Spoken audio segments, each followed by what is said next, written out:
Hello everyone. हम आ चुके हैं तीसरे पार्ट पे और हम डिस्कस कर रहे थे MHI 101 की सीरीज़ हमने चालू करी थी एंशिएंट एंड मिडाइवल सोसाइटीज़। इसमें हम फर्स्ट यूनिट देख रहे थे और जो कि हमारी यूनिट है यूनिट 1 अर्ली ह्यूमन सोसाइटीज़। इसमें हमने पूरा इंट्रोडक्शन और आगे का देख लिया था और आज हम चालू करेंगे मॉडर्न ह्यूमंस होमो सेपियंस सेपियंस से। उसके पहले हमने डिस्कस कर चुके थे, ये हम थर्ड पार्ट पे हैं।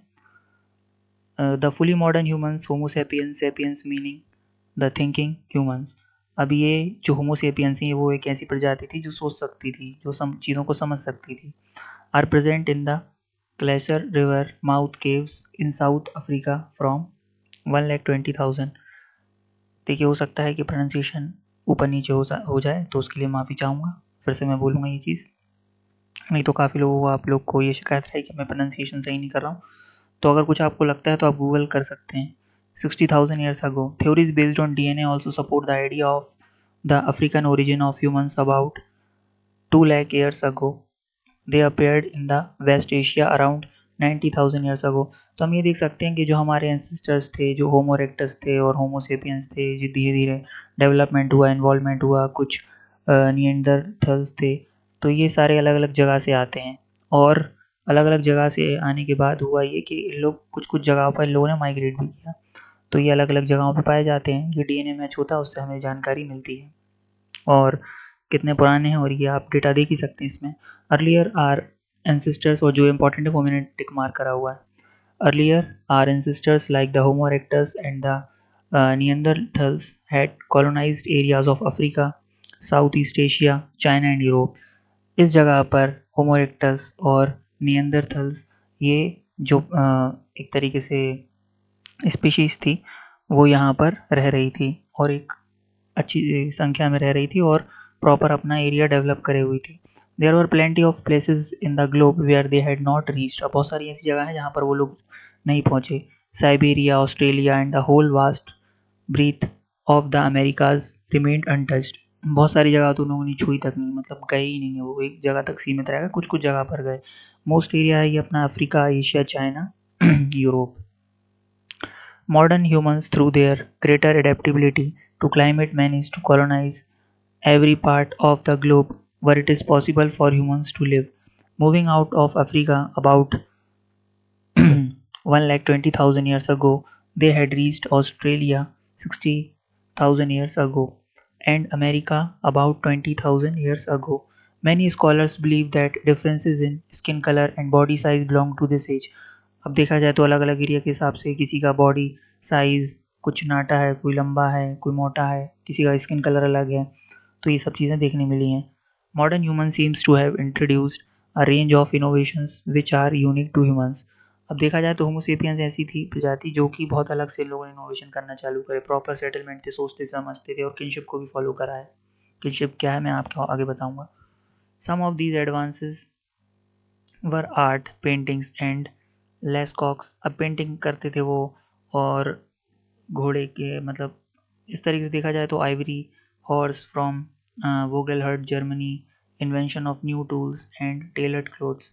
मतलब सिले सिलाए कपड़े पहनना और भी अलग अलग चीज़ें इनोवेशन करना, चीज़ों को सोचना समझना और अलग अलग तरीके से इस्तेमाल करना, ये सब होमोसेपियंस का काम था। The European examples which have been carefully studied show that the Homo sapiens appeared in that area in the interglacial period. The period was relatively warm and provided favorable conditions and niches for the early humans to evolve. अभी ऐसे time पे हुए हैं होमो sapiens जहाँ पर जो environment था वो थोड़ा सा गर्म और थोड़ा सा अच्छा था, मतलब सर्वाइवल के लिए अच्छा था। तब यहाँ पर होमो सेपियंस का जन्म हुआ है और उन लोग धीरे धीरे आगे की तरफ बढ़े।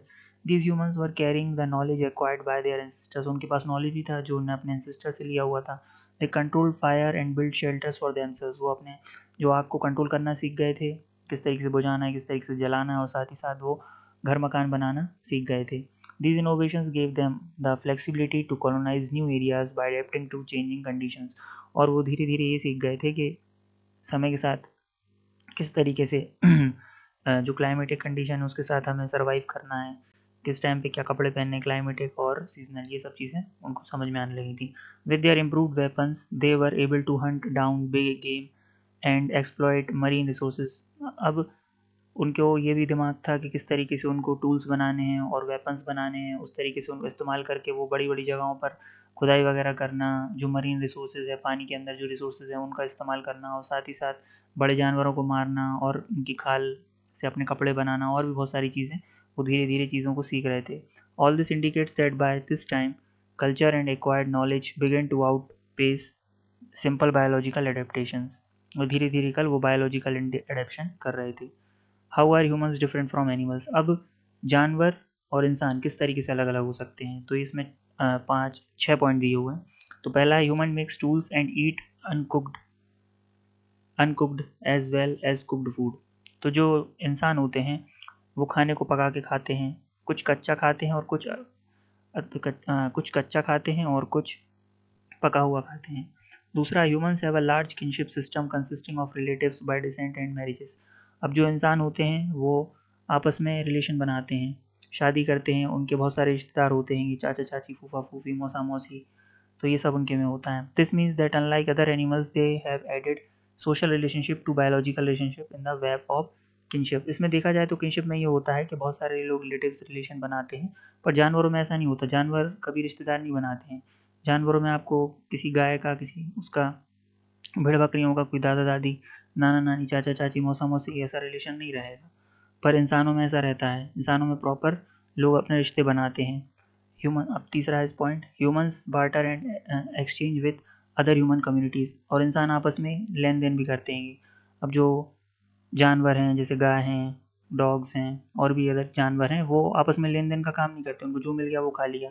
पर इंसानों में क्या होता है, इंसान क्या करते हैं, एक से सामान खरीदते हैं, दूसरे को बेचते हैं, इस तरीके से वो एक कम्युनिटी पूरी बनाते हैं, एक पूरी सोसाइटी डेवलप होती है। चौथा point, humans communicate through a highly developed language, और इंसान एक लैंग्वेज, एक भाषा डेवलप करते हैं जिससे वो लोग बात कर सकें। अब हम कम्युनिकेशन कर रहे हैं तो मैं इंग्लिश में का भी कुछ यूज़ कर रहा हूँ, कुछ हिंदी का भी यूज़ कर रहा हूँ, है ना। और जानवरों में ऐसा नहीं होता है। Humans have invented arts. अब जो इंसान होते हैं वो प्रॉपर आर्ट एंड कल्चर पे फोकस करते हैं, आर्ट्स बनाते हैं, बिल्डिंग्स, मॉन्यूमेंट्स, और देखा जाए तो पेंटिंग्स, ये सब चीज़ें करते हैं।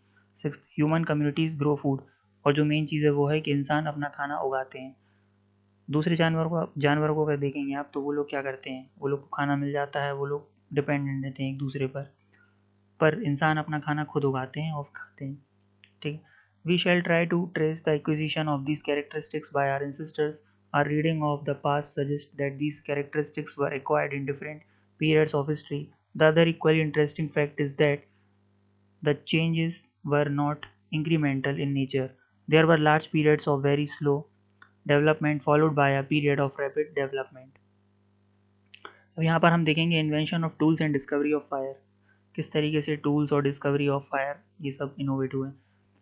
Tool making is considered a defining feature of the humankind, although some other animals like chimpanzee and crows are known to use tools. अब देखा जाए इंसानों के अलावा एक चिंपैंजी है, एक जानवर, और एक क्रो है जो कि टूल्स का इस्तेमाल कर सकते हैं, लिटिल बिट, पूरा अच्छे तरीके से नहीं पर थोड़ा मोड़ा दिमाग लगाते हैं और करते हैं। They do it rarely and in an episodic fashion, they do not shape there tools either. वो अपने शेप तो दे नहीं सकते हैं, बट थोड़ा मोड़ा कुछ भी अपने हिसाब से इस्तेमाल करना जानते हैं।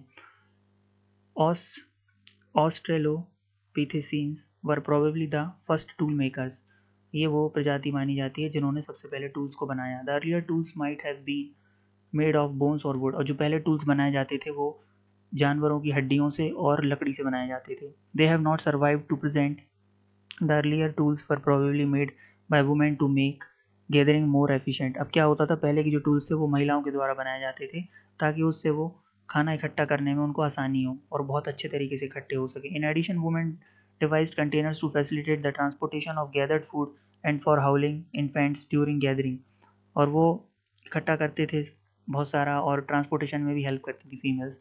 About 2.5 million years ago our ancestors discovered that stone could be used as a weapon, और 2.5 मिलियन ईयर्स पहले हमें पता चला कि जो स्टोन है उसको हम वेपन की तरह इस्तेमाल कर सकते हैं। वेपन मतलब एक लड़ने का सामान कह सकते हैं जो हमारे रक्षा के लिए काम आ सकता है। With stone tools they could kill animals and break shells of edible seeds. इससे हमने ये भी देखा कि पत्थरों से वो लोग जानवरों को मारने में उनको मदद मिलती थी, और साथ ही साथ जो बीज वगैरह रहते थे एडिबल्स उनको वो उसके भी काम आते थे। Tool making by our ancestors mark the beginning of technology. Think of the ways in which technology has made work easier. For example, if you need wood you would not wait for a tree to fall down but simply cut it with a saw. अब देखा जाए तो technology ने हमारा बहुत साथ दिया है। धीरे धीरे जिस तरीके से जो एंसेस्टर्स थे हमारे वो इस्तेमाल करते थे टूल्स को, तो धीरे धीरे करके उन्होंने शार्प बनाया, उन्होंने अपना दिमाग चलाया और टूल्स को शार्प करा उसी तरीके से, ताकि हमें चीज़ों को आसानी हो। अब आज के टाइम पे देखा जाए तो अगर हमें पेड़ काटना है तो हम सीधा आरी उठाएंगे या फिर वुड कटर उठाएंगे और उससे हम पेड़ को काट देंगे। हम इंतज़ार नहीं करेंगे कि पेड़ कब गिरेगा और कब हम पेड़ का इस्तेमाल करेंगे। उसी तरीके से पहले टाइम पे जो बुक्स रहती थी वो बहुत महंगी आती थी, क्योंकि उसको प्रिंट नहीं करा जा सकता था। इंसान उसको हाथ से कॉपी लिखते थे, तो हाथ से लिखने में टाइम भी बहुत ज़्यादा ज़्यादा था और साथ में वो कॉस्टली भी पड़ती थी। पर जब प्रिंटिंग प्रेस आ गया तो ये इनोवेशन से इंसानों को बहुत फ़ायदा मिला। अब हर किसी के पास किताब हो सकती है और आसानी से वो खरीद भी सकते हैं, और क्योंकि चीप है। Also, technology helps produce more goods. Before the invention of printing press, books had to be copied by hand. As such, books were rare and expensive. As our technology has changed, our way of life has changed. Just as earlier technology made it possible to hunt and cook in new ways, so too the modern technology has made our present day lifestyle possible. अब देखा जाए तो technology इतनी आगे बढ़ गई है कि हम टेक्नोलॉजी का इस्तेमाल करके हम अपनी लाइफ को काफ़ी कुछ चेंज कर चुके हैं। जैसे हम खाना बना सकते हैं। पहले खाना बनाने के लिए आग जलानी पड़ती थी लोगों को, इतने सारे धुएं में रहना पड़ता था, पर आजकल गैस स्टोव ये सब इतना डेवलपमेंट हो गया है कि हम आसानी से खाना बना सकते हैं और इंडक्शन वगैरह का भी इस्तेमाल करके हम आसानी से खाना बना सकते हैं। Food can be cooked only if fire is available. और पहले टाइम पे ऐसा होता था कि जब जब तक आग नहीं अवेलेबल होगी जब तक इंसान खाना नहीं बना पाएगा, पर अब इलेक्ट्रिसिटी की मदद से भी लोग खाना बना सकते हैं। The first evidence for fire is found 5 lakh years ago at Zhoukoudian cave, China. सबसे पहले जो हमें आग का एविडेंस मिलता है वो यहाँ पे मिलता है, जोहोकोडन केव, चाइना से। It is associated with homo erectus, और ये होमो इरेक्टस जो हमारे एंसेस्टर हैं वहाँ से जानकारी मिली है। The control of fire is one of the most important developments in human history. By doing so, our ancestors could cook food and thus make it more digestible through chemical transformation. अब होता क्या, खाना पका के खाने से खाने का डाइजेशन बहुत अच्छे से होता है और साथ ही साथ जो उसमें बैक्टीरिया और भी जो टॉक्सिन्स होते हैं प्लांट्स में वो डेड हो जाते हैं। Bacteria and other harmful agents in putrefied meat could be destroyed with heat. अब हीट की मदद से क्या होता है कि जो मीट वगैरह रहता है और जो वेजिटेबल्स वगैरह रहते हैं और भी, तो उसमें उसको हीट करने से उसमें जो बैक्टीरिया वगैरह रहते हैं वो मर जाते हैं, तो उससे हमें पेट की बीमारी या कोई दूसरी बीमारी बैक्टीरिया के थ्रू नहीं हो सकती। In addition, fire allowed expansion into new environment by providing light, warm, protection from predators. The potential for environment change was present if fire was employed to hunt game and to burn plant communities।